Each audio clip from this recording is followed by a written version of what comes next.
Nouvelle heure d'information. Bonsoir Madame, Monsieur. Au sommaire ce soir, nomination du nouveau chef du gouvernement.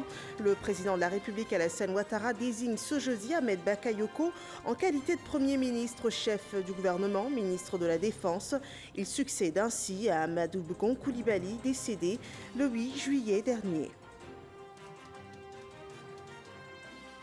L'état d'urgence maintenu jusqu'au 31 août 2020, une décision du Conseil national de sécurité réuni ce jour pour analyser la situation sanitaire dans le pays. Le Conseil allège aussi les mesures restrictives annoncées dès l'apparition des premiers cas de Covid-19 en Côte d'Ivoire.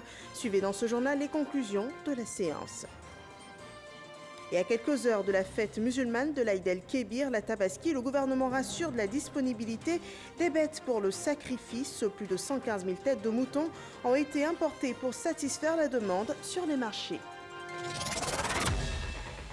Bienvenue dans ce 23h. Ouvrons ce journal avec cet entretien entre le président de la République et l'ambassadeur du Canada en Côte d'Ivoire. Le diplomate en fin de mission a présenté au chef de l'État le point des relations entre les deux pays, un bilan des investissements canadiens en terre ivoirienne et notamment des échanges commerciaux au cours des 3 dernières années, suivant le compte-rendu de cette session avec Jérôme Kofi Abola. Une mission qui en est à son terme. C'est la mission diplomatique de Julie Schuldis du Canada sur le sol ivoirien. La diplomate canadienne a rendu à cet effet visite au président de la République, Alassane Ouattara, en sa résidence de la Riviera Golfe ce jeudi. Un moment d'adieu que l'hôte du chef de l'État a voulu partager avec lui. La diplomate canadienne en a aussi fait une occasion pour souhaiter ses condoléances au président de la République après le décès du Premier ministre Amadou Gon Coulibaly et réaffirmer le renforcement de la coopération entre les deux pays. C'est la fin de mon mandat comme ambassadeur du Canada en Côte d'Ivoire. C'était pour moi la chance de saluer Monsieur le Président, d'offrir mes condoléances en personne suite au décès de Son Excellence le Premier ministre et de parler de l'approfondissement des relations entre le Canada et la Côte d'Ivoire. Au cours de mon mandat, on a parlé des investissements du Canada qui sont faits ici, on a parlé des échanges que nous avons faits, de l'apprentissage partagé entre nos deux pays. La diplomate canadienne s'en va, elle quitte la Côte d'Ivoire après y avoir passé 3 bonnes années. Autre point de l'actualité cette journée, Ahmed Bakayoko est le nouveau chef du gouvernement ivoirien. Il a été nommé à ce poste ce 30 juillet 2020 par le président de la République Alassane Ouattara, suivant la déclaration du secrétaire général de la présidence de la République informant la nation ivoirienne de cette décision. On regarde. Le président de la République, son Excellence M. Alassane Ouattara, a procédé ce jeudi 30 juillet 2020 à la signature d'un décret portant nomination de M. Ahmed Bakayoko en qualité de Premier ministre, chef du gouvernement, ministre de la Défense, fait à Abidjan le jeudi 30 juillet 2020. Le nouvel occupant de la primature n'est pas à sa première expérience dans l'administration. Il a occupé plusieurs postes ministériels. Nous n'en dirons pas davantage. Suivez ce portrait dressé par Alexis Ouedraogo. À 55 ans, Ahmed Bakayoko est le nouveau patron de la primature. Journaliste, homme politique, l'ancien ministre d'État, ministre de la Défense depuis 2017, né le 8 mars 1965 à Abidjan. Il fait ses classes au Collège moderne d'Adjamé et assumera des responsabilités à la tête de plusieurs associations estudiantines, dont l'Amicale des élèves et étudiants ivoiriens au Burkina Faso en 1986 et la jeunesse estudiantine et scolaire du PDCI en 1990. À 25 ans, Ahmed Bakayoko devient directeur de publication du quotidien Le Patriote. 3 ans plus tard, en 1993, il prend les commandes de la radio Nostalgie en Côte d'Ivoire. En 2000, il devient PDG de Nostalgie Afrique. Sa vie d'homme politique, il l'a bâtie au sein du RDR. Lors de la constitution du gouvernement de réconciliation nationale, il obtient le poste de ministre de Nouvelles Technologies de l'Information et de la Communication, un poste qu'il occupera de mars à avril 2011. Avril 2011, il est ministre de l'Intérieur de Côte d'Ivoire et ministre d'État. Il est reconduit comme ministre de l'Intérieur dans les gouvernements de Jeannot Kouadio Aoussou, Daniel Kablan Duncan et Amadou Gon Coulibaly. En juillet 2017, Ahmed Bakayoko est cette fois nommé ministre de la Défense et reste ministre d'État. À ce poste, il gère une armée qui s'est déjà mutinée à plusieurs reprises en cette année 2017. Lors des élections d'octobre 2018, Ahmed Bakayoko est candidat à la mairie. L'homme a la force de son charisme et sait électriser les foules. Il est élu maire de la commune d'Abobo. En mai 2020, alors que le Premier ministre Amadou Gon Coulibaly est évacué vers la France pour raison de santé, c'est lui qui assume l'intérim à la tête du gouvernement. Ce 30 juillet 2020, Ahmed Bakayoko célèbre ses 25 ans de mariage. Intéressons-nous à présent à la situation sanitaire en Côte d'Ivoire.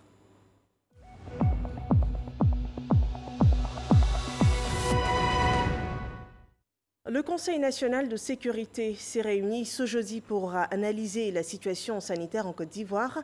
Après plus de 4 mois de fermeture en raison de la Covid-19, les lieux de spectacle et de rassemblement sont autorisés à ouvrir dès ce 31 juillet.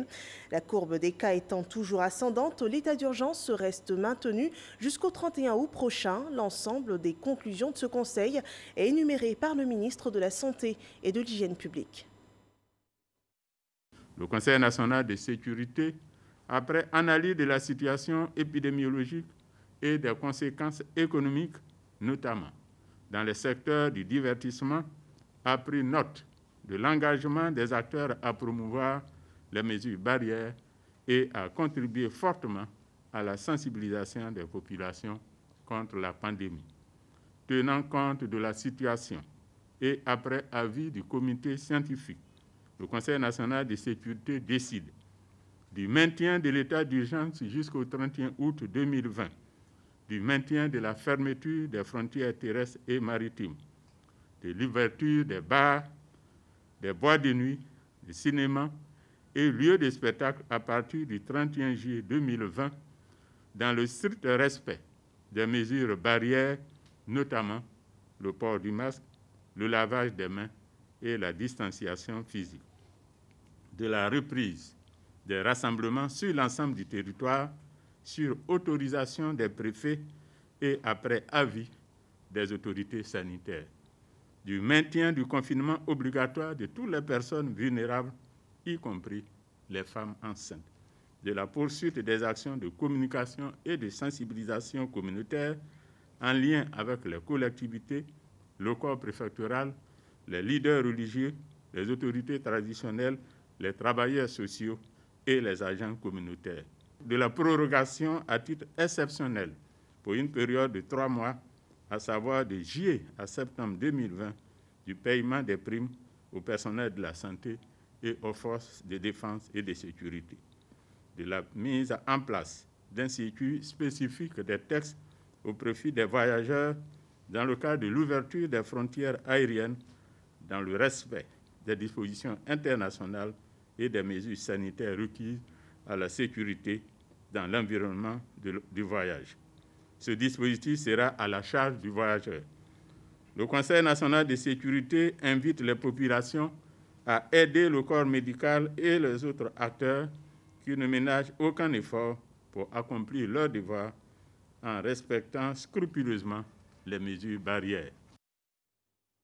Voyons à présent la courbe d'évolution de la pandémie. Ce 30 juillet 2020, 165 nouveaux cas de contamination et un décès sont annoncés par les autorités sanitaires.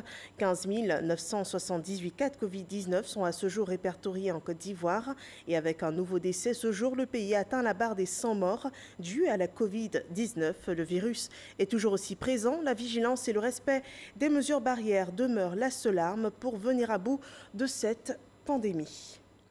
Sur la scène politique ivoirienne, le RHDP réclame la candidature de son président Alassane Ouattara, président de la République de Côte d'Ivoire. Une requête faite au cours du conseil politique du parti qui s'est tenu hier. Le chef de l'État répondra à cette demande en demandant du temps pour pousser la réflexion. Mama Traoré revient sur la rencontre. La dernière fois que le RHDP s'était réuni au Palais des Congrès du Sofitel Hôtel Ivoire, c'était pour désigner son candidat à l'élection présidentielle du 31 octobre prochain. 4 mois après, dans cette même salle, le destin impose au parti de refaire l'exercice car son challenger, Amadou Gon Coulibaly, n'est plus. Malgré la douleur, les militants du RHDP ont réservé un accueil chaleureux au président du parti, le président Alassane Ouattara. Une ferveur qui n'a pas occulté les enjeux de cette rencontre, enjeux situés dès l'entame des travaux par le directeur exécutif du RHDP. Aujourd'hui, mercredi 29 juillet 2020, devant vous, Monsieur le Président, les bases du parti, délégués sous-préfectoraux, communaux, départementaux, régionaux, ainsi que les élus vont encore tous, unanimement, devoir poser la même difficile et lancinante question qui trouble l'esprit des militants du RHDP et inquiète profondément nos concitoyens. Toutes les composantes de notre parti sont réunies ce jour pour partager avec vous leur analyse de la situation et leur point de vue. Qui sera notre candidat à l'élection présidentielle du 31 octobre 2020? Cette réponse, elle viendra des élus et des différentes instances du parti. Il nous faut un candidat qui rassure aussi bien nos militants, les Ivoiriens et l'international. Excellence, Monsieur le Président, ce candidat, c'est vous. Nous, députés, représentants du peuple souverain, nonobstant votre volonté de passer le flambeau à une nouvelle génération, nous nous joignons aux cris de cœur lancés depuis les hameaux, les villages, les villes de Côte d'Ivoire pour vous supplier de bien vouloir accepter un ultime sacrifice pour la patrie en retardant votre retraite politique. Monsieur le Président de la République, notre choix, le choix des présidents des conseils régionaux et des gouverneurs du district n'est pas négociable. Et ce choix, c'est vous. Nous, jeunes du RHDP, vous demandons solennellement de bien vouloir accepter d'être le candidat de notre grand parti à l'élection présidentielle d'octobre 2020. Les femmes du RHDP, dans le secret espoir de voir leur requête acceptée par le président Alassane Ouattara, est résolument engagée à prendre une place prépondérante dans cette campagne pour la stabilité de la Côte d'Ivoire, décide de payer la somme de 70 millions de francs CFA, dont 50 millions pour la caution et 20 millions pour la contribution à la campagne. Ce plébiscite portant Alassane Ouattara comme candidat du RHDP à la prochaine élection présidentielle sera entériné par la résolution finale de ce conseil politique. Le conseil politique du RHDP, soucieux de maintenir dans le pays la paix et la stabilité retrouvées grâce à la gouvernance du président Alassane Ouattara après la longue crise, décide que Son Excellence M. Alassane Ouattara, président de la République, président du RHDP, est le candidat du RHDP à l'élection présidentielle du 31 octobre 2020. Mais les militants du RHDP devront encore attendre pour savoir la décision finale de leur mentor. Je prends acte donc des résolutions du Conseil politique et de votre demande. Je voudrais donc vous assurer que je suis avec vous. Je suis avec vous. Je suis avec vous parce que nous devons faire en sorte que la Côte d'Ivoire continue dans la paix. Nous devons faire en sorte de mettre l'intérêt supérieur des Ivoiriens, de tous les Ivoiriens, au-dessus de nos intérêts et de notre vision personnelle. Donc je vous demande de me laisser le temps du recueillement. Mais vous savez que je ne vous ai jamais déçu. Et je ne vous ai jamais déçu. Je ne vous décevrai jamais. Et je veux que vous sachiez que je tiens à la victoire du RHDP le 31 octobre 2020. Et je tiens à la cohésion au sein de notre grand parti. Je peux vous dire que cela est une priorité pour moi. C'est sur ces propos rassurants que s'est refermée cette réunion du Conseil politique. Alassane Ouattara promet ne pas décevoir ses partisans. À l'issue de la rencontre, les participants donnent leur avis sur cette conclusion du président du RHDP. Avoir de la vision, c'est avoir de l'art pour voir les choses invisibles. Et pendant près de 10 ans, le chef de l'État, le président du RHDP, le président Alassane Ouattara l'a démontré pour la Côte d'Ivoire. Et ce que vous voyez ici ce soir transcende notre parti, le RHDP. Pour nous, il n'y a personne autre que Alassane Ouattara pour relever les défis, pour continuer le développement. Le président a bien voulu qu'on lui accorde un temps de réflexion. Toutefois, il a pris acte de la décision du Conseil politique et nous avons bon espoir que dans les prochains jours, le président nous reviendra avec une suite favorable. Il a dit, il a entendu notre appel, il ne nous a jamais déçus. Mais quand il a le temps de faire son deuil, moi je pense qu'on peut être satisfait. Nous sommes toujours confiants. Le président a dit quelque chose d'essentiel. C'est quand même son fils, le Premier ministre Amadou Gon, qui est décédé.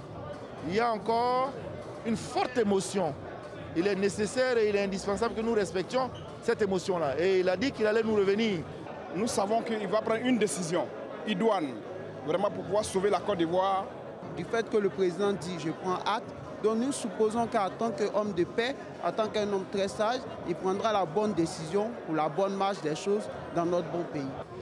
Le président Alassane Ouattara, c'est un homme de confiance et un homme de certitude. Aujourd'hui, il n'a pas voulu nous entraîner dans l'émotion. Il nous a indiqué la voie de la sagesse et de la raison.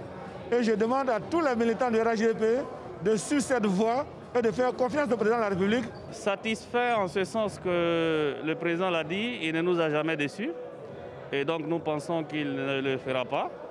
Et nous sommes sûrs et certains que le président donc, va répondre à notre requête. Nous sommes très satisfaits. Nous remercions le président de la République qui est notre boussole, notre candidat. Et nous avons de l'espoir, nous lui faisons confiance.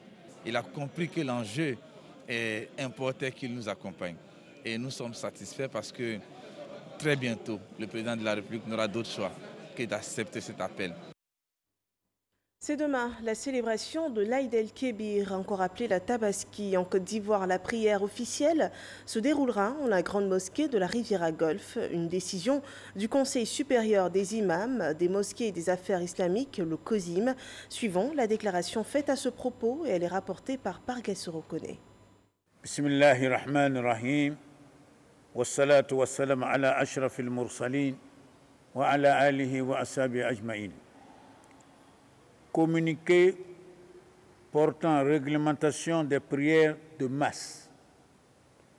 Suite au communiqué du Conseil national de sécurité de ce jeudi 30 juillet 2020, annonçant la levée des restrictions sur le nombre pour les rassemblements de personnes et tenant compte de la déclaration des imams en date du lundi 27 juillet 2020, informant la communauté nationale de la date de la fête de la Tabaski en Côte d'Ivoire, le comité de veille invite les fidèles musulmans à la célébration de l'Aïd el-Adha et des prières de Jumu'ah sur toute l'étendue du territoire national à partir de demain vendredi 31 juillet 2020.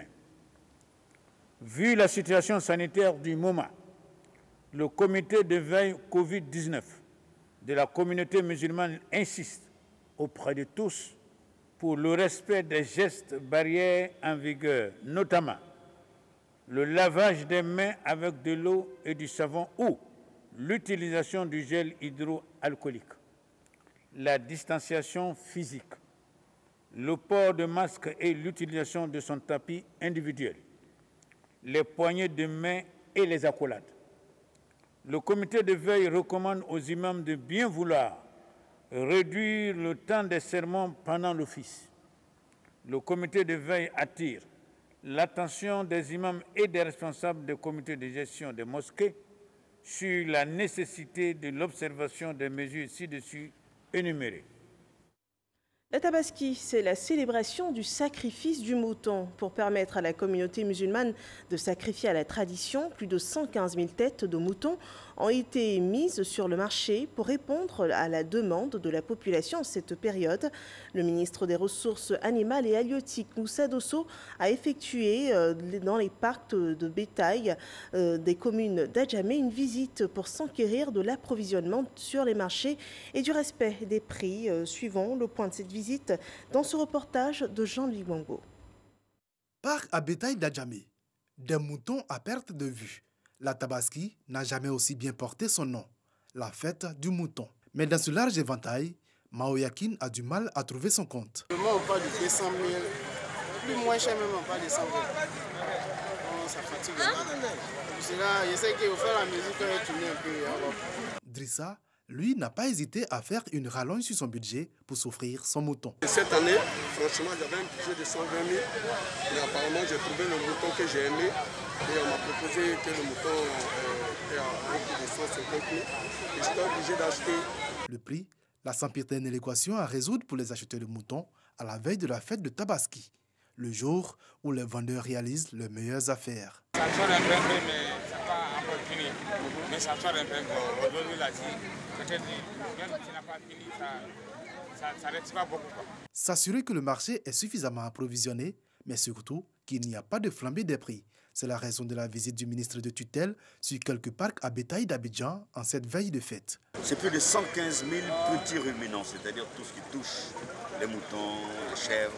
C'est plus de 115 000 qui sont arrivés depuis une dizaine de jours sur la capitale pour qu'on n'ait aucune difficulté d'approvisionnement lors des 2 jours sur lesquels se repose, on va dire, la vente, l'essentiel de la vente. Il ne faut pas se saisir de cette période pour augmenter les prix.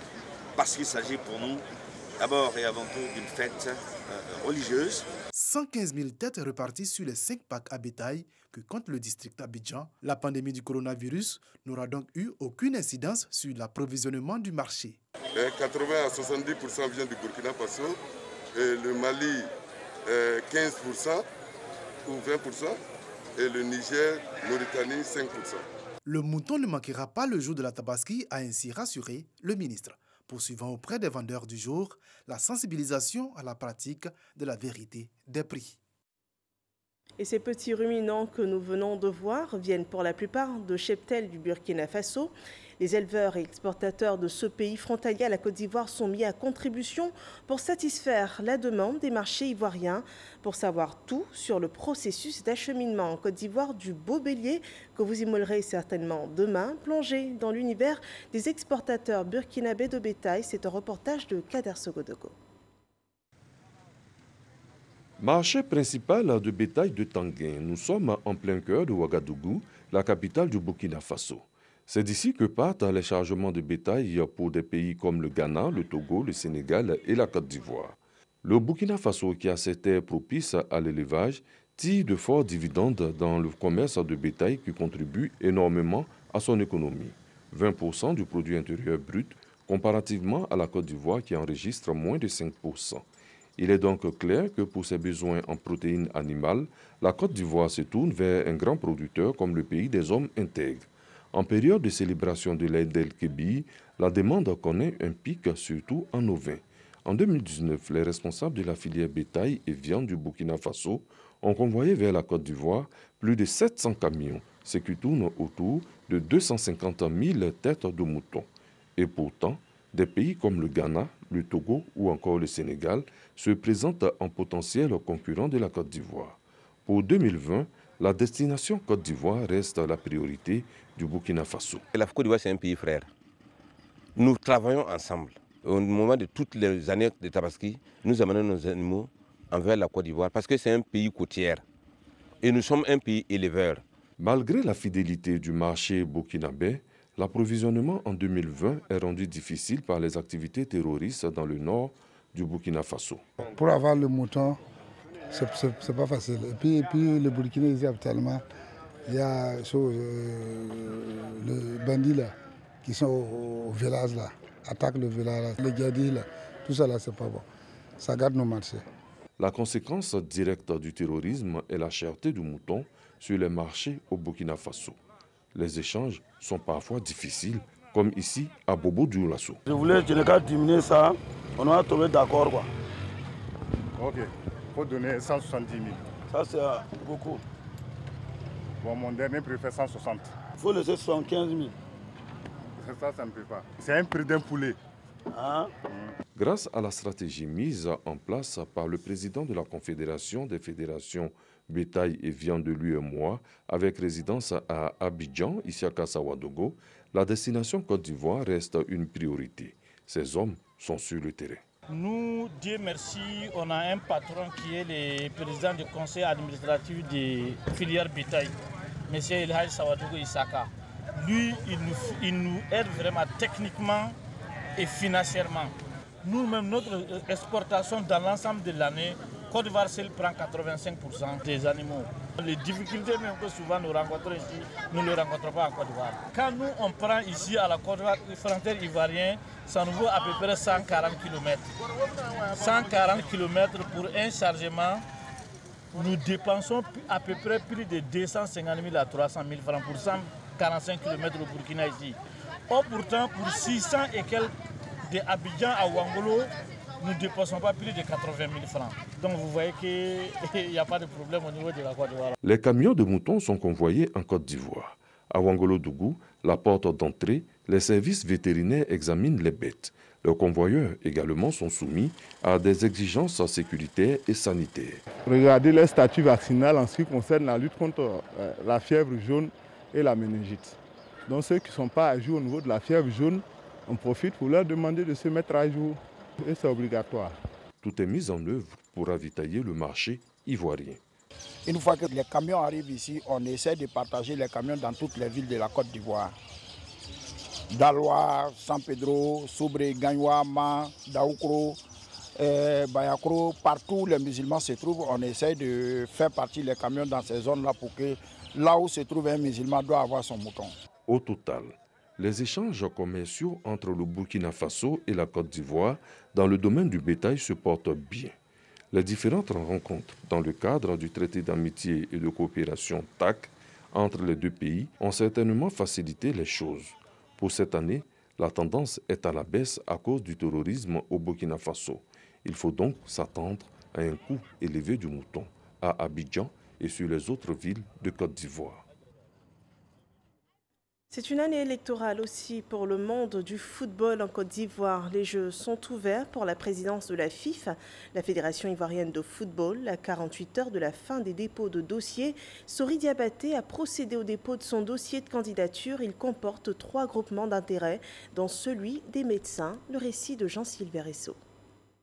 Il est 10h40 quand Léon Siassé, directeur de campagne du candidat Sori Diabaté, arrive à la Fédération ivoirienne de football.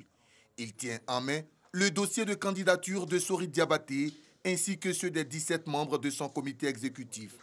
Direction, le secrétariat de la commission électorale, 6 au 3e étage, où l'attendent certains membres de la structure en charge des élections et quelques présidents de clubs favorables au candidat Sori Diabaté. C'est finalement à 11h08 que Léon Siassé remet le dossier de la liste conduite par Sori Diabaté au secrétaire de la commission électorale, Samé Tiassé. À votre disposition, une attestation notariée portant constitution du collectif de membres actifs présentant la candidature de M. Sori Diabaté et de sa liste.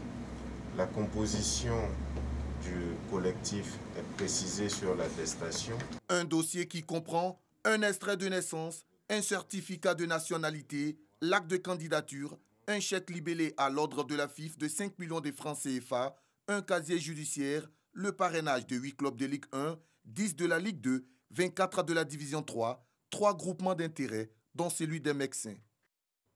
Un autre candidat à la présidence de la FIF s'est présenté à la commission électorale de la Fédération. Idriss Yassine Diallo a déposé son dossier de candidature cet après-midi. Patrick Dadier rapporte les faits. Jeudi 31 juillet 2020, il est 14h38 lorsqu'Idriss Yassine Diallo arrive à la maison de verre de Tréville. Il vient déposer son dossier de candidature pour le poste de président de la Fédération ivoirienne de football.